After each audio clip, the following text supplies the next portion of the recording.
Salut à tous! Alors dans ma vidéo de la semaine passée qui était ma vidéo make-up avec la collection Tie-Dye de chez Colourpop, je vous disais que j'avais également finally la palette Cremated de chez Jeffree Star et qu'étant donné qu'elle était sortie deuxième du résultat du sondage, j'allais m'en servir dans le prochain make-up. On y est arrivé. Franchement j'étais en pleine hésitation quand même à la prendre, j'étais hyper tentée et en même temps pas trop tentée parce que comme vous voyez c'est quand même des fards assez neutres et discrets par rapport à ce que je porte habituellement, mais j'aimais bien le fait que ce soit vraiment une harmonie froide et principalement composée que de gris, de noir etc, mais de couleurs froides, chose que j'utilise quand même très peu.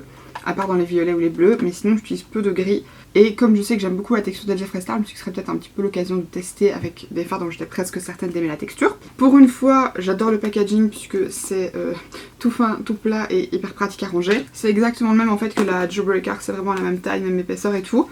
Sauf que la Jawbreaker était toute colorée, celle-ci est beaucoup plus neutre. Autre chose que j'adore, c'est que la palette se plie, donc du coup ça va mettre le miroir derrière et ça c'est beaucoup plus facile pour vous montrer la palette en vidéo. Elle contient 24 fards qui sont basiquement des teintes un petit peu grises, froides et relativement neutres. J'ai déjà fait un premier look avec que je vous ai mis sur Insta, je vous mettrai le petit boomerang ici. Je pense pas que vous voyez très bien les teintes etc.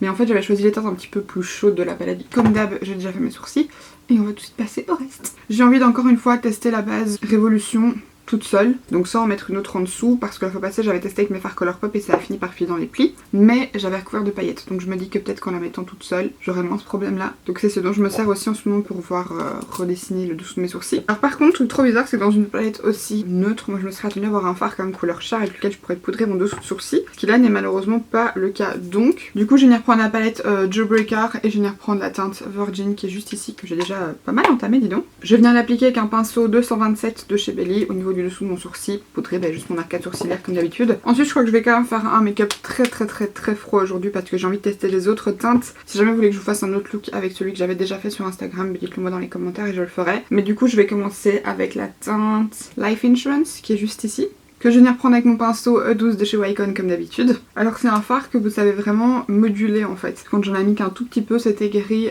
plus clair et puis ensuite au fur et à mesure que j'en ai rajouté, la couleur est devenue de plus en plus intense. Donc comme moi j'aime bien faire des trucs vachement voyants, j'en ai mis pas mal. Je sais pas si vous voyez, par rapport à la couleur de la palette, j'ai quand même réussi à pas mal l'intensifier. Maintenant je vais venir prendre la teinte Wednesday qui est juste ici, avec mon pinceau numéro 16 de chez NYX. Et je vais commencer légèrement à intensifier un petit peu plus bas dans le creux. Et ensuite pour encore plus intensifier, je vais venir prendre la teinte Somnolly Soir.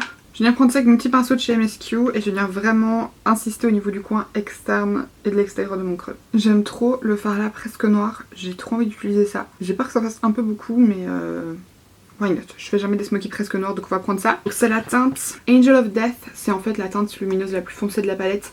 J'hésitais entre celle-là et la teinte Mortuary Beautician. Et cette teinte là en fait, mais la teinte Mortuary Beautician, elle est juste ici, elle est plus lumineuse mais j'aime bien celle-là donc je pense que je vais d'abord appliquer ça et au pire je mettrai l'autre en partie interne.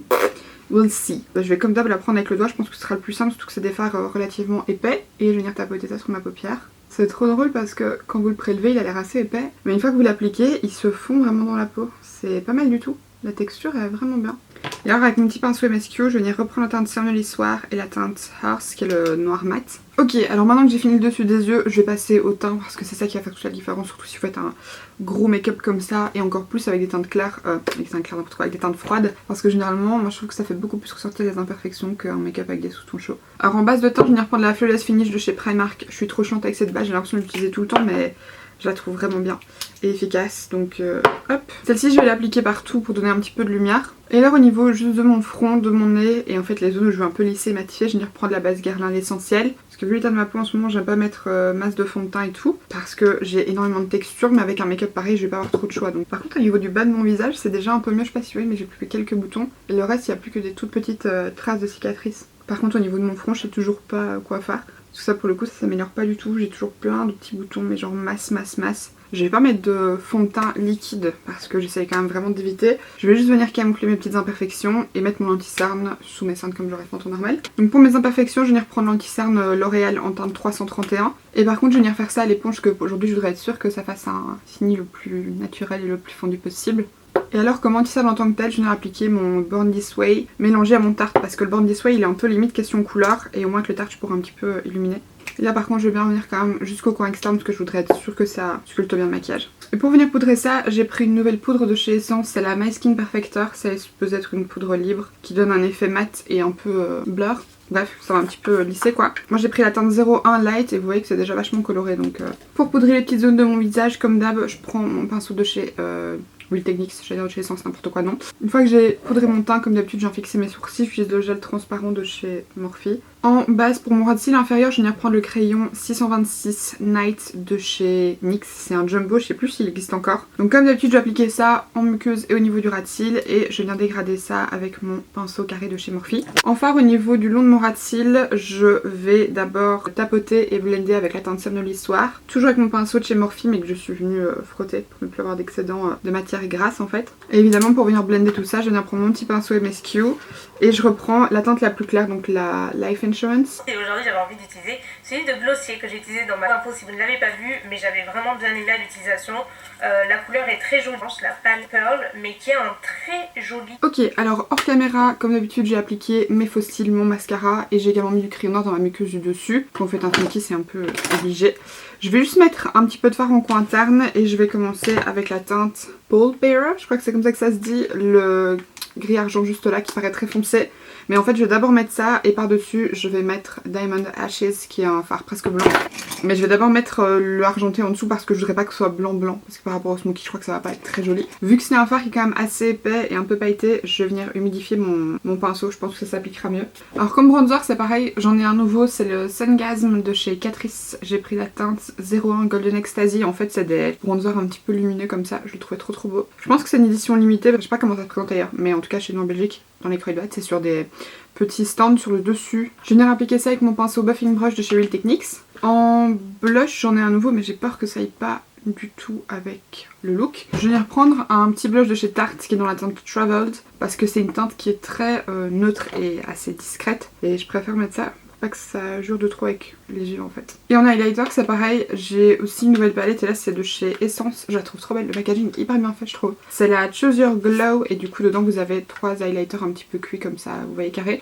Un miroir, franchement elle est vachement bien finie je trouve. Et alors ce que je vais faire c'est que je vais d'abord venir appliquer la teinte la plus foncée qui est la Summer Glow. Je vais venir prendre ça avec mon pinceau de chez Park Avenue. Et alors sur mes lèvres, pareil, I got a new lipstick. Ils font partie de la collection Loud and Clear ou Clear and Loud, je retiens jamais le nom, de chez MAC. Et là c'est la teinte Borrowed the Internet et donc du coup le packaging est en genre de plastique transparent comme ça et plus cylindrique. Et c'est un genre de nude rose assez foncé, donc là j'ai mis du baume en dessous pour que ce soit plus léger et j'ai mis un petit peu le tapoter, pas que ce soit trop intense. Et alors je vais venir prendre le crayon à lèvres de chez Primark en teinte Desert Sand et je vais venir tracer le contour de mes lèvres avec ça. En vrai j'aurais trop aimé mettre un rouge à lèvres noir, mais j'y ai pensé après avoir commencé à faire le smoky. Bon finalement j'ai quand même mis le rouge à lèvres noir pour faire mon outro, comme ça vous voyez un petit peu ce que ça donne, j'aime bien. Je pense quand même que je vais remplacer par un nude pour ma prochaine vidéo pour le reste de la journée, mais comme ça vous voyez un petit peu un full look un petit peu plus foncé. Concernant la palette, écoutez, j'ai rien à dire, je la trouve super bien comme toutes les autres palettes Jeffree Star, c'est une texture de fard que j'apprécie beaucoup et je trouve que sa lumineuse travaille vraiment bien parce que par exemple avec le Angel of Death, j'avais peur que ça fasse hyper épais, mais en fait quand vous l'appliquez, il vient comme fondre sur la paupière et du coup ça fait une texture super fine, c'est vraiment trop beau. Si jamais vous souhaitez que je vous fasse d'autres looks avec cette palette là, notamment avec les teintes un petit peu plus chaudes, vous voyez genre celle-ci, celle-là par exemple, n'hésitez pas à me le dire dans les commentaires et je vous ferai ça avec grand plaisir. Si cette vidéo vous a plu, comme d'habitude n'hésitez pas à la liker et à vous abonner en cliquant juste en dessous si ce n'est pas encore fait. Et puis d'ici la prochaine vidéo, je vous fais d'énormes bisous. Mouah. Bye.